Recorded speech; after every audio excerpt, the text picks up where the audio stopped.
The progression of the 2011 Vancouver riot illustrates the impact new and mobile media has on public spaces, as well as the events that unfold within them. After a Canuck loss to the New York Rangers in the 1994 Stanley Cup Final, a riot materialized. According to eyewitness accounts, after the loss, a slow culmination of the crowd's energy resulted in several instances of public violence.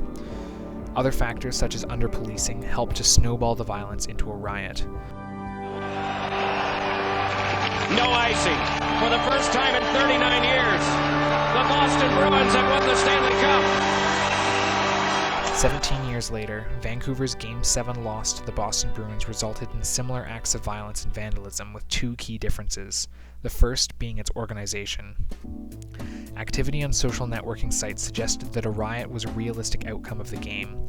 The first vehicle to be set ablaze after the game's conclusion was even allegedly donated by the owner for the sole purpose of having it destroyed. These riots resulted in 140 reported injuries, over $5 million in damage, and involved over 100,000 people. The second major difference between the riots was the level of its documentation. In 1994, coverage rested in the hands of the local news media. In 2011, this is contrasted by the unprecedented amount of visual data collected by both bystanders and participants alike. Concerned citizens quickly turned to online social media to ask for other residents to help clean up and rebuild the city once the riot was over. Post-riot cleanup, Let's Help Vancouver was quickly set up as a Facebook events page. Through invitations within Facebook and with the help of other social media sites such as Twitter, the page quickly garnered well over 13,000 attendees within a couple hours. At Vancouver Clean, the event's Twitter account was created soon after for the purpose of pushing out real-time updates throughout the cleanup day.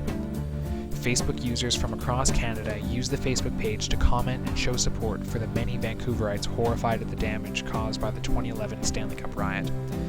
The story in traditional news media shifted its focus from the shame of the riot to their pride of the ensuing cleanup. That has shown that such initiative demonstrates the power of online social media in promoting positive action and bringing together an effective community. Social media played a drastic role in the investigation of the riots. Between both photos and videos, mobile media usage has made this the most documented riot in history. We've been overwhelmed by the large number of tips that have come in from the public. Our server was crashed yesterday because so much volume of material was coming forward from members of the public. Though the use of social media has helped bring rioters and looters to justice, public outrage over the riot resulted in the beginnings of a digital witch hunt.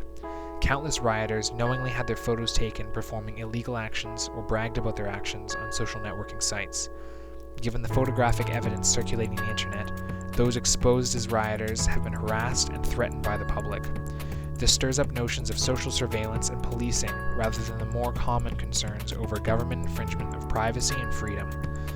One of the most publicized riot photos was of Nathan Kotelek, a member of Canada's Junior Olympics water polo team, who was photographed attempting to set fire to a police vehicle. After turning himself into police, his family was threatened and was forced to flee from their home. Kotelek was not charged, but lost a scholarship to the University of Calgary as a result of his involvement in it. On almost every street corner there is a camera. In every pocket there is a cell phone, and every other pocket there is a cell phone with a camera and an internet connection. People have turned into mobile reporters. The events of the 2011 Vancouver riot exemplify how new media can have significant social and cultural impacts.